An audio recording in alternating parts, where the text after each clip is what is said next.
Merci Amos. Merci pour ce beau témoignage. Nous allons, je vais vous commenter un certain nombre de choses que vient de dire Amos. Voilà.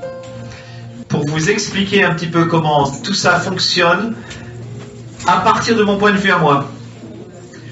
Voilà, et vous allez voir, c'est très très complémentaire. Et c'est ça l'Église. Vous avez fait des miracles en mon nom? Je ne vous connais pas.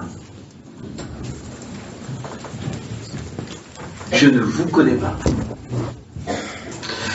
Et Saint Paul dit, si nous faisons tout cela sans la charité, nous sommes comme des cymbales. Et tout ce que nous faisons n'a absolument aucune valeur. Car ce qui confère sa valeur à ce que nous faisons, c'est l'amour. Maintenant, qu'est-ce qu'un amour? Et ça, c'est Saint Jacques qui le dit. Qu'est-ce qu'un amour qui ne produit rien? Vous comprenez? Il est évident que la vie mystique produit une fécondité. Elle agit. Elle agit. La vie mystique, notre vie d'union au Christ, c'est plus que elle agit. Elle est active. Elle est puissante. Elle produit un effet. Je ne peux pas exprimer une prière à Dieu dans le Saint-Esprit, c'est-à-dire quand je le fais avec l'intention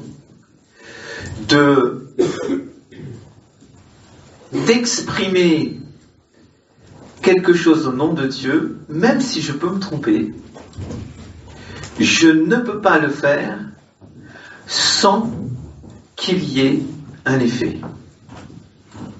C'est-à-dire que toutes les prières que j'adresse à Dieu avec un cœur d'enfant, avec cette foi des enfants, elle produira nécessairement d'une manière ou d'une autre son effet.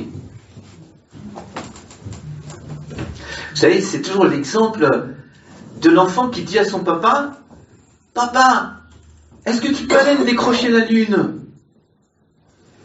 Le papa, il dit jamais non. Il dit, mais oui, on va aller décrocher la lune. On va aller chercher une échelle. Et puis il commence à rentrer dans une histoire. Il va aller chercher une échelle et puis il va aller décrocher la lune pour son enfant. Et l'enfant, il a compris que vraiment son père a décroché la lune. Vous comprenez? C'est ça qui est important. Et l'essence de la vie charismatique, elle tient, et sa fécondité, elle tient dans notre capacité à nous abandonner à l'action de Dieu. Et Dieu, comme nous l'a dit Stéphane, Dieu fait comme il veut. Il fait comme il veut, et nous sommes les instruments entre ses mains. Vous savez, la petite Thérèse, elle a une très belle image. Elle dit, moi je suis comme une balle. Quand il veut servir de moi, il joue avec moi. Quand il veut plus de moi, il me laisse tomber et je termine dans un coin de la pièce. Il ne s'intéresse plus à moi, il a un autre jouet. C'est ce qu'on appelle la disponibilité au Saint-Esprit. Alors, je voudrais...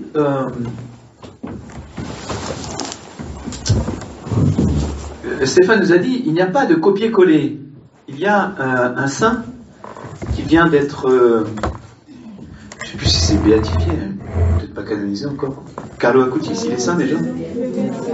Il est vénérable seulement. Il est béatifié ou vénérable? Je sais plus. Vénérable. Béatifié. Béatifié, je crois quand même. Je crois qu'il a été béatifié. Carlo Acutis. Carlo Acutis, il dit ceci. C'est très très important. Le message de Carlo Acutis, il parle aux jeunes et il est très très important. Et il doit parler à nos cœurs de jeunes. même si déjà nous avons quelques cheveux blancs sur la tête, comme certains. Il dit, nous commençons comme des personnes uniques et nous terminons comme des photocopies. Vous voyez, nous avons une grâce absolument unique que nous portons, et Stéphane a parlé de ses premières expériences charismatiques. Et c'est assez intéressant d'ailleurs parce que, d'une certaine manière, ce qu'il a reçu au point de départ, ça n'a pas bougé. Ça a continué, ça s'est un petit peu augmenté, mais c'est toujours un petit peu la même chose. Donc, vous voyez, il y a une constance dans l'action du Seigneur. Et ce serait une grosse erreur de dire « Ah, moi je veux faire comme Stéphane. Je vais me mettre par terre pour qu'il y ait des miracles. » Ben non. Qu'est-ce que tu fais par terre? Je suis là, je sais pas, Non, comprenez? Et il nous a bien dit, de manière très claire, il a acquis dans le temps une disponibilité à l'écoute des motions du Saint-Esprit en lui qui lui dit ceci, ceci et cela. Qu'est-ce qu'il fait? Il fait. Si le Seigneur te dit fais ceci, tu vas le faire. S'il te dit fais cela, tu vas le faire. Vous savez, la vie spirituelle, c'est pas beaucoup plus compliqué que ça. Pas croire que Stéphane soit une personne unique en son genre. Nous sommes tous uniques. Et le problème, c'est que nous voulons tous nous comparer les uns aux autres. Et je vais vous dire, ça tue et la vie mystique et la vie charismatique. Cette comparaison les uns aux autres, où nous finissons par être des photocopies insipides, où on voit toujours passer la même chose. Alors que chacun de nous a une vocation absolument unique dans le cœur du Père.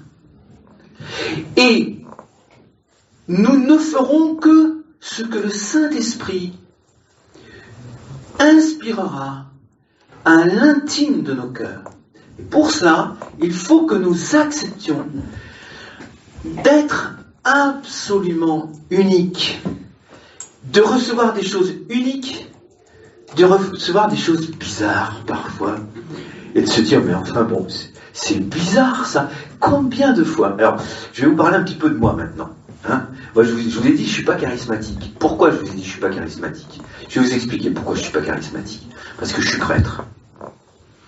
Et mon rôle, c'est pas d'avoir des charismes. C'est de les discerner. Enfin, en tout cas, mon rôle à moi, dans ma vocation propre, ça a toujours été ça.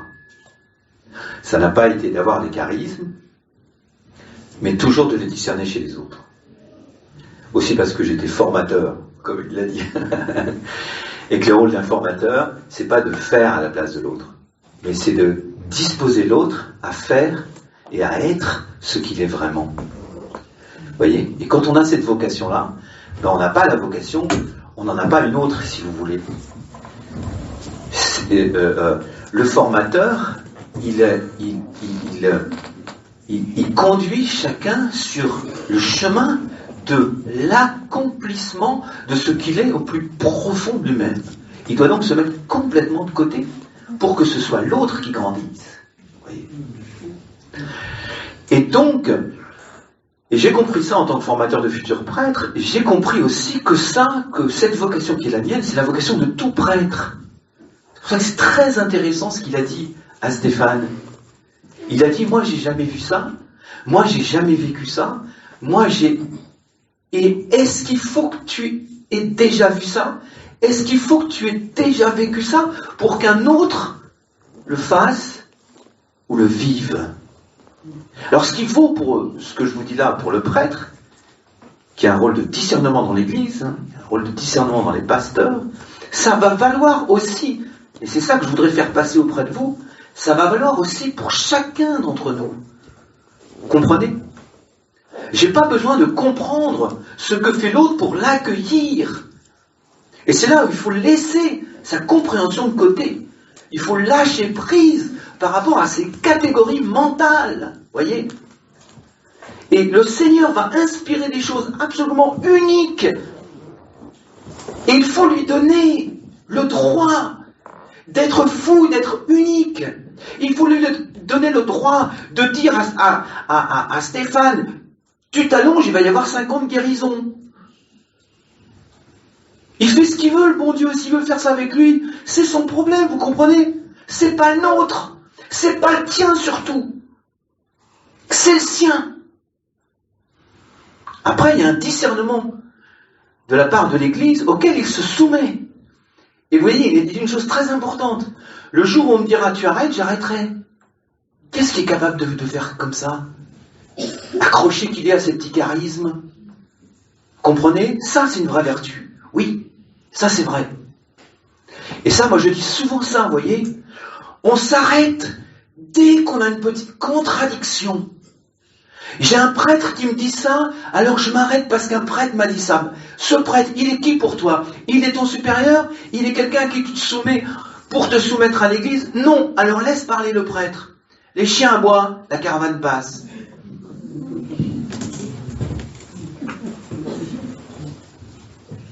Nous sommes des orgueilleux frères et sœurs. Et nous ne voulons pas accepter que le Seigneur se sert de nous en nous humiliant et en nous faisant suivre. Ah, parce que c'est... On se dit, ah, c'est super, Stéphane, il s'allonge, il y a 50 guérisons. Ben ouais, mais toi, le Seigneur te demande de faire un truc et tu le fais pas parce que tu penses que tout le monde va penser que tu es taré. Ce que lui pense quand il le fait, vous comprenez? Alors, il faut arrêter avec ça, frères et sœurs. Il faut écouter la voix du Saint-Esprit et il faut obéir. Et tant qu'il n'y a pas un évêque ou un prêtre à qui tu t'es soumis, qui te dit maintenant tu arrêtes, tu dois continuer, et même si tous les prêtres de la terre te disent mais t'es taré, oui mais celui-là il m'a dit que je peux continuer, et c'est à lui que je me suis soumis, donc je continue. Voilà. C'est comme les enfants qui disent ah ben je continue, voilà. Tu vois, mon papa, il m'a dit de faire ça, voilà, alors toi tu peux te casser. Il faut beaucoup d'humilité pour ça, vous comprenez? Il faut avoir grandi dans l'humilité. Et nous avons tous comme ça. Et combien j'ai entendu de personnes qui m'ont dit ah, et moi je sens ça parfois dans les assemblées, vous savez? Parce qu'il ne faut pas me dire que vous êtes charismatique. Il n'y a pas un charismatique parmi vous. Je vais vous expliquer pourquoi.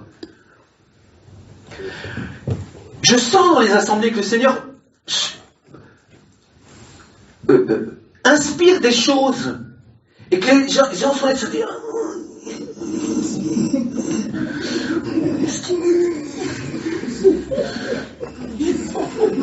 demain, non, je ne vais pas le dire. Puis Stéphane, il a dit, il fait comme ça, donc non, c'est pas comme ça, donc c'est pas comme ça, donc je vais pas le faire, non, je vais rester là, je vais chanter, je vais...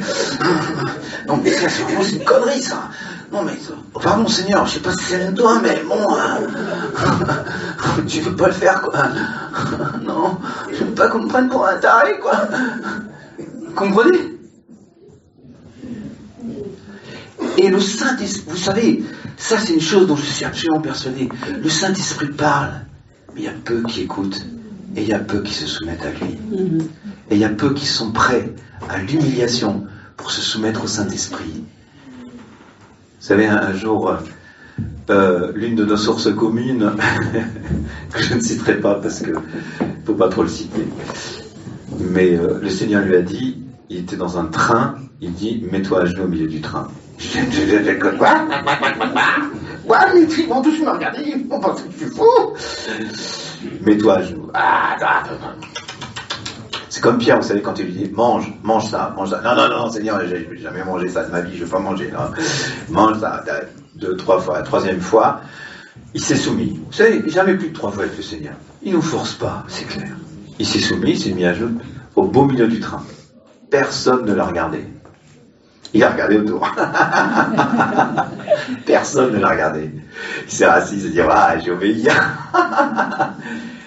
Ce petit acte d'obéissance a été pour cette personne un moment extrêmement important dans sa vie, de docilité au Saint-Esprit. Vous voyez, il faut que nous obéissions au Saint-Esprit et ne faisons pas des photocopies. Nous ne pouvons pas nous imiter les uns les autres. Vous savez que l'imitation, la recherche de l'imitation les uns des autres, c'est procèdent d'un jugement les uns sur les autres. Ça, c'est très important. Retenez bien ça. C'est un peu spéculatif, mais je vais vous expliquer ça. Procèdent d'un jugement. On se juge les uns les autres. On se regarde. Et je vais vous dire, vous voulez des petits trucs, des petits secrets dans les assemblées de prière. Je vais vous donner un petit secret. Arrêtez de juger les autres. Arrêtez de juger le berger. Il faut parler comme Stéphane a fait. Hein. Lui, il est laïque, il a le droit. Moi, je ne le ferai pas.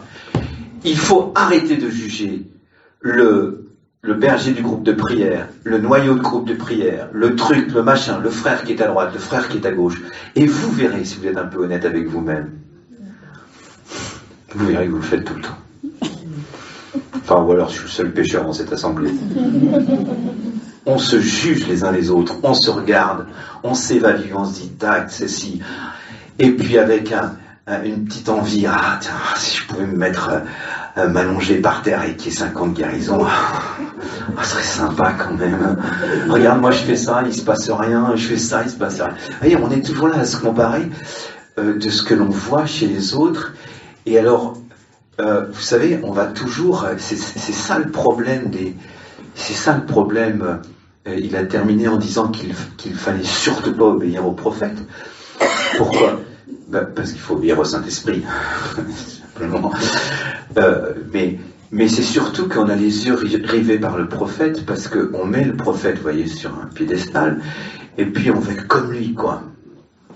Alors qu'il faut être comme le Christ. Alors qu'il faut désirer être comme le Christ, vous voyez. Il faut désirer être comme le Christ. Alors il y a une sainte imitation, c'est bien de s'imiter les uns les autres pour vous voyez, il y a toujours dans une part de critique, il y a toujours quelque chose de juste. C'est bien de se dire, mais tâchons de nous imiter dans nos vertus, pas dans nos vices, voyez. Tâchons vraiment de nous imiter dans nos vertus et de dire, je voudrais cette docilité au Saint-Esprit qui est celle de Stéphane. Donne-moi cette docilité au Saint-Esprit. Attention, parce que c'est avec beaucoup d'humiliation qu'on a un petit peu d'humilité. Hein, bon, vous connaissez cette règle-là. Hein, beaucoup d'humiliation pour un tout petit peu d'humilité. Vous savez que l'humilité, c'est la vertu par excellence. C'est la vertu de la vie charismatique. Je crois que c'est la vertu qui est à la croisée de la vie charismatique et de la vie mystique. C'est la vertu de la Vierge Marie. Notez bien que la Vierge Marie, je ne sais pas si vous avez vu dans l'Évangile, mais je ne la vois pas faire un miracle. Hein. Pas un seul miracle ni rien. Hein. Bon. Vous voyez, c'est là où l'imitation, elle a ses limites, parce qu'on est tellement unique qu'on a un chemin qui est le nôtre, quoi. Et il faut accepter de passer par ce chemin-là, voyez. Et il faut accepter, alors dans l'exercice de la vie, alors qu'est-ce qui vient tarir en nous, hein, parce que moi, je vois souvent, et l'exemple de Stéphane je vois souvent qu'en fait, il y a comme une source en chacun. Et qu'au bout d'un certain temps, cette source finit par tarir. C'est pas des choses extraordinaires. Enfin, je veux dire, excusez-moi, mais se mettre allongé par terre, c'est pas extraordinaire. Voilà, répondre à une motion intérieure. Il répond à une motion intérieure. Il va pas s'inventer le père tardif. Vous comprenez ? Père tardif, c'est le père tardif. Stéphane, c'est Stéphane. Chacun son charisme pour faire des guérisons.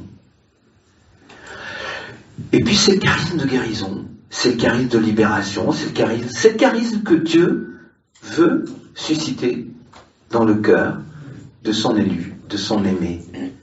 Et nous sommes chacun son élu, nous sommes chacun son aimé. Et puis il nous dit, arrête de regarder autour de toi, viens regarder en toi, viens obéir à ce que je te dis au plus profond de toi-même. Et n'écoute pas ce que l'on te dit. Vous savez, Jésus dit un moment, il dit attention à la manière dont vous écoutez. Et il y a des choses qu'il faut savoir ne pas écouter.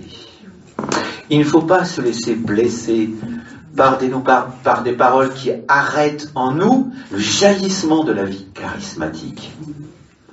Et nous avons tous, vous savez tous, puis à la fois, nous ne sommes pas des victimes. Nous sommes des pécheurs. Qu'est-ce qu'on fait? C'est-à-dire que on a envie d'obéir au Saint-Esprit, mais on n'a pas envie d'être humilié. Donc, on se rappelle de la parole que nous a dit un prêtre, disant non, fais surtout pas ça. Non, il m'a dit je fais surtout pas ça, je le fais pas, quoi. Voyez. Puis on préfère obéir au prêtre en disant il est prêtre, plutôt que d'obéir au Saint-Esprit, qui te dit tu fais ça. Et vous savez, faut jamais obéir au prêtre. Non. Enfin, faut jamais. Non, je dis pas ça. Il faut obéir au prêtre. Mais, enfin, faut savoir à qui on se soumet, quoi. Il faut jamais imiter les prêtres. Ça, c'est très important.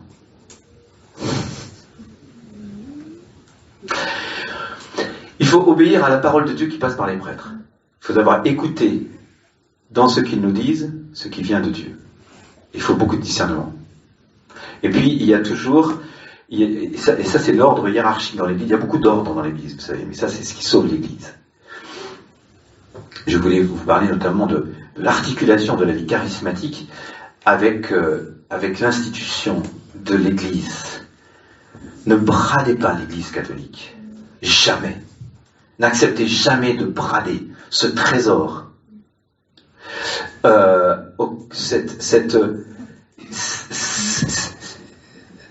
Ce trésor extraordinaire qu'est l'Église. Et vous remarquerez bien que Stéphane a été très clair. Il a dit, ce prêtre-là, mais il n'a pas autorité sur moi. Hein? T'as pas autorité sur moi. Alors je continue. Alors il y en a qui, faut pas trop les provoquer, parce qu'il y en a qui vont aller chercher l'autorité et qui vont forcer l'autorité à s'exercer contre vous. Donc faut pas jouer avec ça. Il faut être diplomate et comme le serpent, hein, et comme la colombe. Il faut être doux comme la colombe, mais aussi comme le serpent. Rusé, hein, comme le renard. Et il faut une certaine expertise, hein, pour la pratique des charismes. Il faut une certaine expertise. C'est-à-dire que le Seigneur nous enseigne à travers l'expérience. Hein, et il y a vraiment l'accumulation d'une expérience dans la mise en œuvre des charismes. Mais je crois que dans son fond, si vous voulez, la mise en œuvre des charismes, c'est quelque chose de très simple. C'est un jaillissement en nous qui doit continuer à jaillir. Et nous devons éviter que des pierres ne s'accumulent sur la source pour que la source cesse de jaillir. Et dans ces pierres, il y a toutes les paroles que nous avons entendues et qui nous ont blessés et que nous avons gardées pour ne plus être obéissant au Saint-Esprit. On se souvient de cette parole qui m'a été dite, de cette autre, et on s'empêche d'être unique dans une obéissance à quelque chose d'unique au Saint-Esprit, et on devient petit à petit des photocopies. On commence unique, on termine comme des photocopies, sans saveur, insipide. Chacun de nous est concerné par le jaillissement de cette vie de l'esprit. Et nos groupes de prière ont besoin de la docilité de chacun au Saint-Esprit pour que jaillisse en eux cette source des charismes, chacun à sa place. Cela s'entend. Voyez, et nous avons, chacun d'entre nous a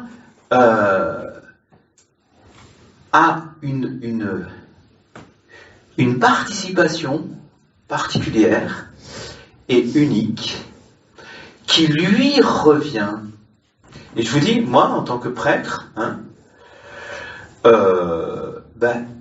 et voyez, j'ai pas besoin d'avoir expérimenté ce que vous vivez. Et ça, je vais vous dire, hein, ça, c'est clair que nous, les prêtres, je m'inclus, nous sommes des tueurs de vie charismatique. Est-ce que vous acceptez ça? Alors il faut l'accepter. Et il faut nous aimer comme ça. Il ne faut pas chercher à nous changer. Il faut chercher à vous changer. Ça ne sert à rien de chercher à nous changer. Ne vous inquiétez pas, il y en a un qui s'en occupe. Ne cherchez pas à nous changer. Cherchez à vous changer. Cherchez à être obéissant. Ne prenez pas prétexte de ce que nous sommes et de nos péchés pour n'être pas obéissant au Saint-Esprit. Soyez obéissants, frères et sœurs. Soyez audacieux. Laissez les autres vous taper dessus. Tant que vous n'êtes pas morts, soyez des vivants. Et soyez vivants au cœur de l'Église. C'est très important cela. Vous savez, une fois, je me souviens, c'était dans la région parisienne, j'étais réuni avec un groupe de jeunes qui voulaient fonder une Christothèque. Je ne sais pas si c'était fondé depuis. Ils disent, on va en parler à l'évêque, je suis sûr qu'il va nous soutenir, etc. Je lui ai dit, là, vous mettez le doigt dans l'œil jusqu'au coude. Et c'est pas le rôle de l'évêque de vous soutenir. C'est le rôle du Saint-Esprit. Le rôle de l'évêque, c'est de vous éprouver.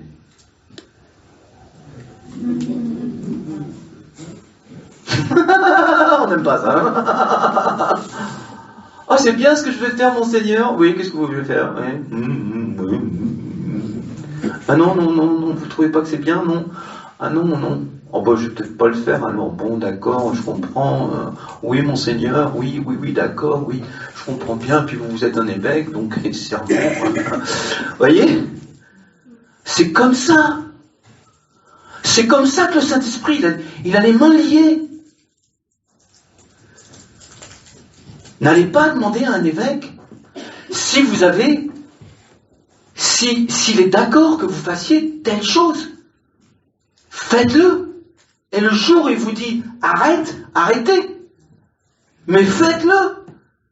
Soyez des initiateurs de la vie de l'esprit, des initiateurs de la grâce. Et faites ce que le Saint-Esprit vous ordonne de faire. Vous savez, je disais souvent, j'ai fait un cours de pneumatologie. Pneumatologie, c'est la science du Saint-Esprit. Je disais souvent à mes séminaristes, les séminaristes, ils sont comme ça aussi devant l'évêque, hein. Donc je leur dis, l'évêque, il a la plénitude de l'Esprit Saint. Vous êtes d'accord? Vous êtes d'accord? Vous êtes d'accord? Vous êtes d'accord?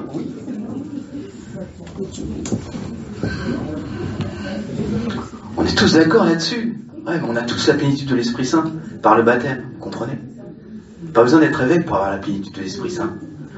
En fait, la formule, je l'ai coincé, mes séminaristes. La formule, c'est l'évêque a la plénitude du sacerdoce. C'est différent. Toi, tu l'as pas, ça. Ça, c'est clair. Il n'a pas comme propriété personnelle la plénitude du Saint-Esprit. Ça, qui a la plénitude du Saint-Esprit? Le baptisé. Le baptisé. Ne bradons pas notre baptême.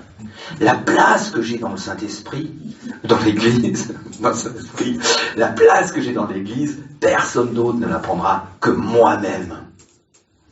Dussé-je la prendre au prix d'une crucifixion, frères et sœurs? Acceptons d'être crucifiés, acceptons d'être jugés, acceptons d'être condamnés et de nous dire, tu me condamnes, lui ne me condamne pas.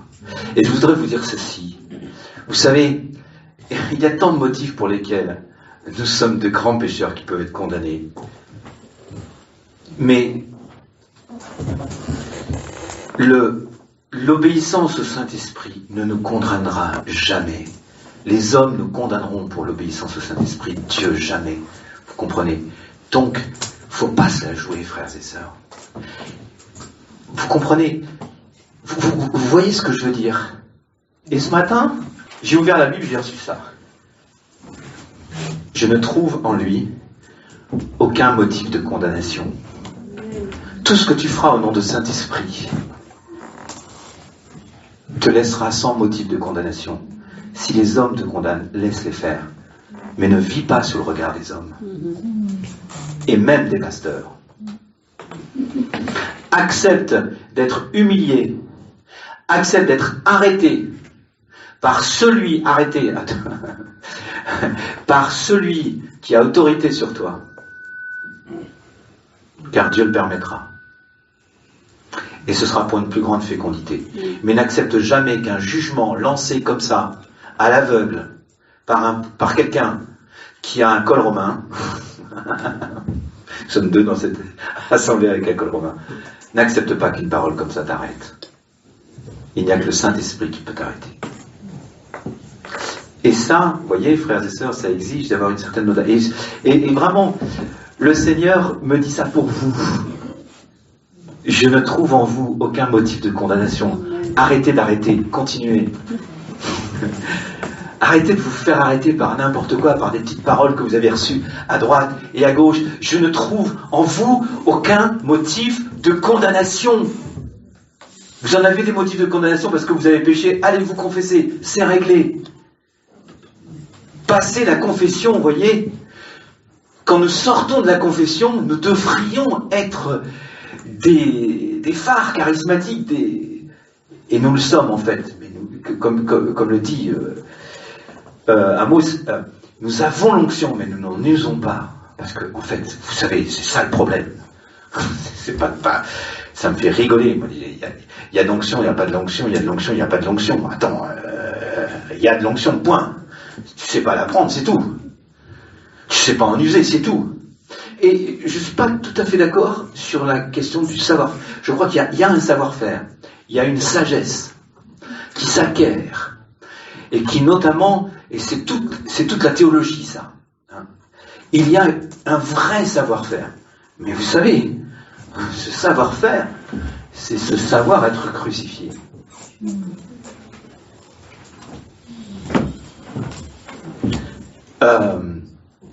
Il y a, et d'ailleurs je me marrais parce qu'il dit il n'y a pas de savoir-faire, et puis après il dit donc il faudrait faire comme ça, comme ça, comme ça, comme ça, et d'ailleurs quand je recevais ça c'était comme ça, et comme ça, comme ça.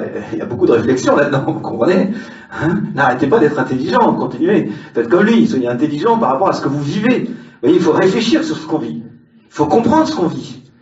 Et si je cherche à comprendre ce que je vis, à le recevoir, à être éclairé, bien sûr.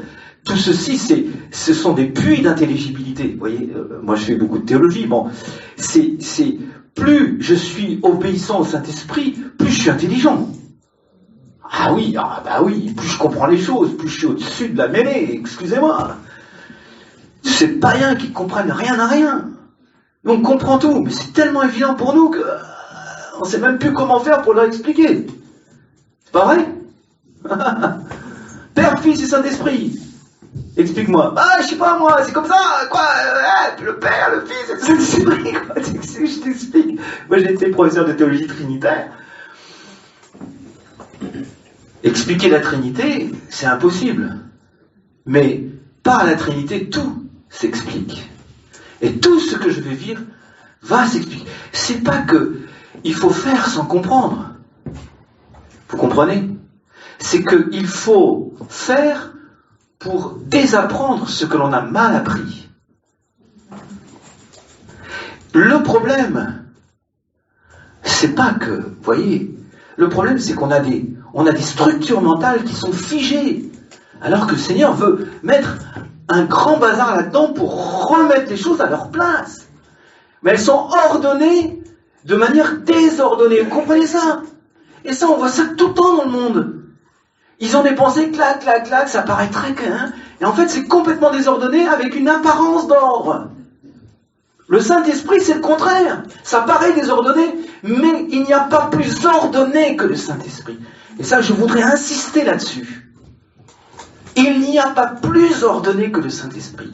Même si je ne saisis pas toujours la raison intime de cet ordre. Il me donne un ordre, je me dis, merde, il se plante, c'est pas possible. Il peut pas me demander de faire ça, quoi. Toucher la caméra pour faire des miracles, quoi. Mais attends, invente un truc un peu plus rationnel, mais pas ça, quoi. Après, je peux comprendre. Et il n'y a jamais de désordre dans le Saint-Esprit, vous savez. Ça, c'est extraordinaire. Tout est... Plus je laisse l'Esprit Saint prendre la conduite de ma vie, plus je lâche prise sur mes structures mentales, qui dit les choses sont comme ça, les choses sont comme ça, les choses sont comme ça, plus je deviens intelligent et plus tout m'apparaît avec ajustement. C'est la différence qu'il y a entre la justice, vous savez, un peu tranchante, et la justesse. C'est ajusté. Et c'est extraordinaire de voir l'ajustement dans le Saint-Esprit. Je voudrais vous dire 2 mots sur le chant en langue. Vous savez, pourquoi je dis que vous n'êtes pas charismatique? Parce que vous ne pratiquez pas le chant en langue, et vous n'avez aucune docilité au Saint-Esprit pour le chant en langue. Je vous dis ça comme ça.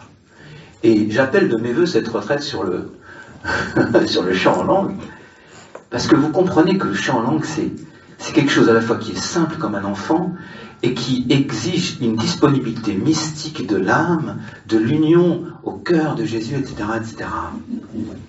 Pourquoi je dis que vous ne connaissez pas le chant en langue? Je vais vous expliquer, c'est tout simple. Quand vous chantez vos chants, vous êtes merveilleux.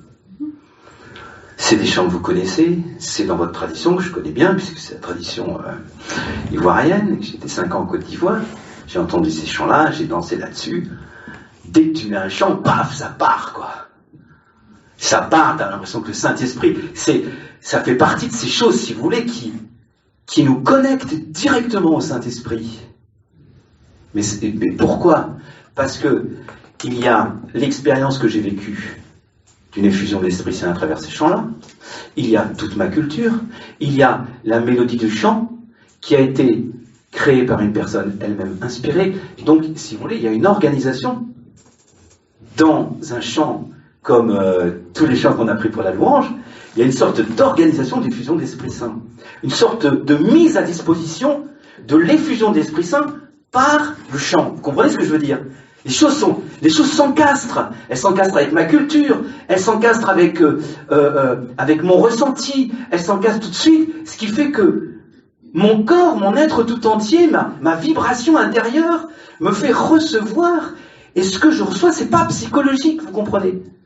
C'est bien cette espèce de Saint-Esprit. Je reçois par ce chant-là que j'ai appris. Il a fallu que j'apprenne, même si c'est passé par une assemblée de prière, etc. Et puis, ce chant-là, il me reconnecte à l'onction du Saint-Esprit que j'ai vécu avant. Je voulais beaucoup vous parler de ça, mais je n'aurai peut-être pas le temps. Le problème de la reproduction, et Stéphane a dit quelque chose de très important, c'est-à-dire que c'est toujours nouveau. C'est toujours nouveau avec le Saint-Esprit, et à la fois, c'est marrant, parce que c'est toujours la même chose quand même. Il y a les deux. Et l'autre lieu peut-être essentiel de tarissement de la vie charismatique, c'est le désir de reproduire ce que j'ai déjà vécu. C'est-à-dire, Saint-Esprit, putain, ça vient pas, mais pourtant c'était comme ça avec ce chant-là, ce truc machin, donc il y a le chant, il y a le truc, mais ça vient pas, quoi. Il y a tout, mais il n'y a pas le Saint-Esprit. Comprenez? Je veux reproduire. Et si le Seigneur veut qu'à ce moment-là, tu sois sec comme un haricot,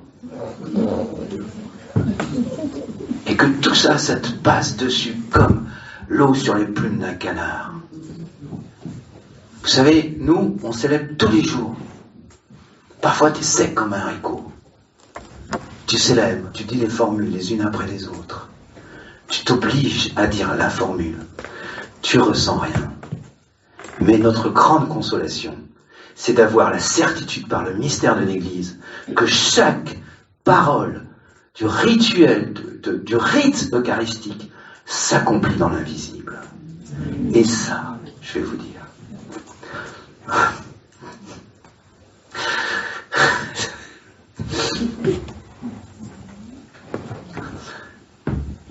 ça c'est extraordinaire. Combien d'Eucharisties nous n'avons pas vécu sans rien ressentir, en sachant que Dieu accomplit chez les personnes des miracles de grâce et d'effusion de l'Esprit Saint.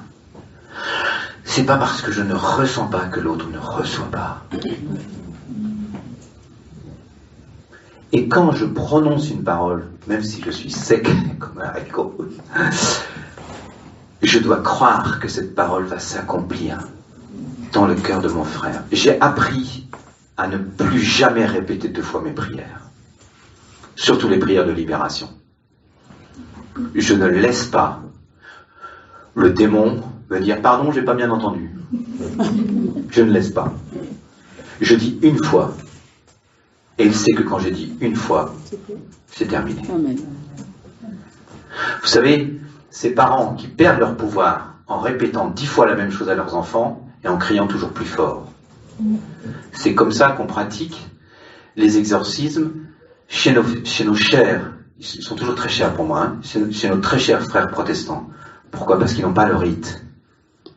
Chez nous, un prêtre exorciste, mandaté par l'évêque, qui accomplit le rite de l'exorcisme sur une personne, le démon y fuit, vous comprenez?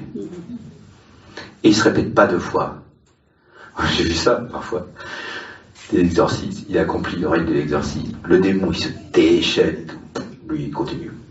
Comme une autoroute, quoi. À la fin, et ça dépend souvent de la foi, justement, de l'exorcisme, à la fin, le démon, il est terrassé. Il est terrassé par l'obéissance de l'exorciste à l'Église, qui a décidé d'obéir à un rite efficace, parce que, répandant le sang du Christ et éloignant le démon, vous voyez, il y a des choses qu'il ne faut pas répéter, surtout avec le démon. Plus tu les répètes, et plus il rigole. Attention, parce que alors là, il va révéler tous tes péchés cachés. Oh, c'est dangereux. Faut pas jouer avec ça. Bon. Il faut que j'arrête. Alors, je voudrais... Laïque, charismatique et mystique. Vous voyez, ça, c'est le Concile Vatican II. C'est le Concile Vatican II. Le laïque, c'est pas seulement celui qui est dans le monde et qui ceci, non. Le laïque, c'est le mystique, et nous devons tous être mystiques. Bon, on aura d'autres occasions pour déployer d'autres thèmes, mais cette personne qui nous est commune et qui nous est chère nous disait toujours la vie mystique, c'est l'ordinaire de la vie spirituelle. Je veux dire, j'ai bien aimé, c'est comme la vie charismatique, c'est pas une option. La vie mystique n'est pas une option. Il n'y a pas ceux qui sont mystiques et ceux qui ne le sont pas, vous comprenez? Si t'es laïque, t'es mystique. Si t'es mystique, t'es charismatique. Donc je rigolais en disant que j'étais pas charismatique parce que j'ai pas de charisme comme ça, quoi. Je sais pas. Je peux me mettre, je peux m'allonger devant vous, ça va rien faire. Hein, je vous rassure tout de suite. Hein.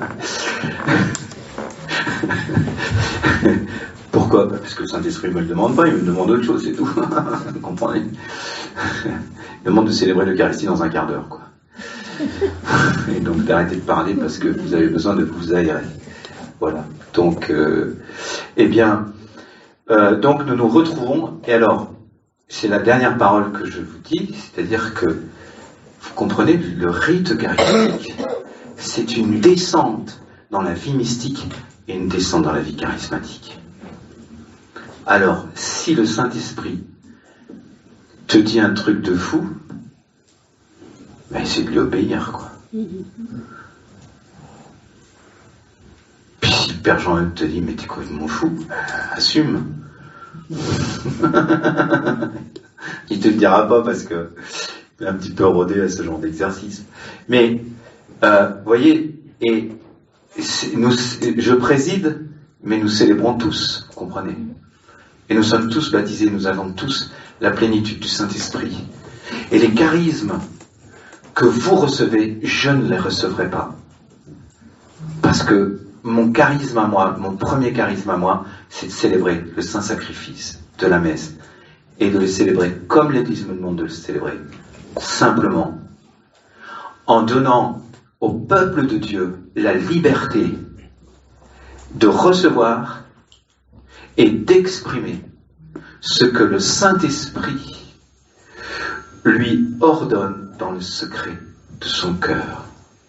Et ça, je suis désolé, mais il n'y a pas, ça on a dû me faire mais l'Eucharistie est aussi le lieu de cela. Bon, ce serait tout un sujet, parce que pour moi c'est un sujet qui m'est très cher, mais de faire des Eucharisties mystiques et charismatiques. Vous voyez, et charismatiques. Ah oui, je vous ai pas dit pourquoi vous n'avez pas de chant en langue. Ah ouais, je vais terminer ça. Ah non, je vais terminer ça. Non, parce que ça c'est important. Parce que justement, vous voyez, quand vous avez terminé vos chants à vous, nos chants à nous, hein, je vais m'inclure, voilà, donc ces chants qui nous mettent dans l'onction du Saint-Esprit, normalement, un chant qui m'a vraiment mis dans l'onction du Saint-Esprit, il va se prolonger automatiquement par un chant en langue extrêmement diversifié, extrêmement beau, extrêmement amplifiant. C'était pas de nature de votre chant en langue. Donc vous êtes plus dans l'excitation que dans l'inspiration quand vous êtes dans la louange. Et cela, désolé, et cela se vérifie à la qualité du chant en langue qui suit, qui est très monotonique, qui n'est pas vous voyez, cette espèce de respiration dans l'Esprit Saint.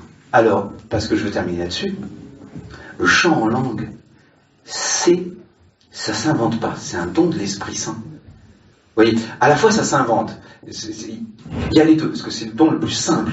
Donc, il y a des exercices à faire et il y a une sorte de... Vous savez, c'est comme notre corps même a besoin de...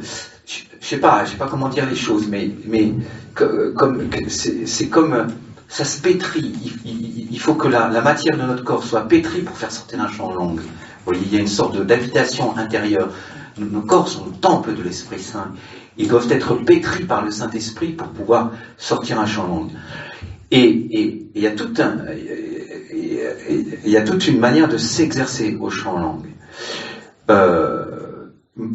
Que je dirais le chant inspiré, c'est-à-dire cette mélodie qui sort comme ça au sein d'une assemblée, et qui va unir l'assemblée dans un feu. C'est-à-dire, le chant inspiré, c'est un feu qui prend, et qui va chercher, comme il le disait très bien, qui va chercher chaque âme. Oui, mais quand déjà les chants ont préparé les cœurs, normalement ils devraient sortir de soi. Je vais vous dire, il n'est pas sorti un chant en langue de soi, c'est moi qui l'ai provoqué. Je ne sais pas si vous avez remarqué, c'est moi qui l'ai provoqué. Et il était assez pauvre. Parce que j'attendais que sorte un chant en langue, ou quelque chose qui ressemblait à un chant en langue, une sorte d'improvisation comme ça, on sort de la mélodie que l'on connaît déjà, de l'inspiration que l'on connaît déjà, vous voyez, on sort de ça, puis, et le cœur, alors voilà, donc, et c'est un exercice, il y a un certain savoir-faire à cela. Parce qu'il y a un savoir-faire pour enflammer, et ça enflamme le corps, l'esprit, l'âme et tout, ça enflamme. Voilà, donc, On fera toute une session sur cette question peut-être. Mais c'est très important que cette liberté du chant en langue, et je termine là-dessus. Le pape François, un jour, il a célébré une Eucharistie avec mon évêque brésilien quand j'étais 10 ans au Brésil. Et c'était dans le cadre de la fraternité des communautés charismatiques à Rome. Et puis, il a dit, je ne sais plus dans quel contexte, mais il a dit à mon évêque, il a dit, l'élévation, c'est vraiment le moment par excellence du chant en langue. Et je voudrais vous dire une chose. Hier, pendant l'élévation, vous avez eu un chant en langue. Et il était inspiré. Il était assez... Bon, il aurait pu être plus ample, mais donc sachez-le, à ce moment-là, il y a quelque chose qui descend du corps du Christ, il y a quelque chose qui déborde de la coupe, qui vient déborder dans notre cœur, et la manière de déborder du Saint-Esprit, c'est souvent le chant en langue. Alors n'hésitez pas à s'y. Voilà. Amen.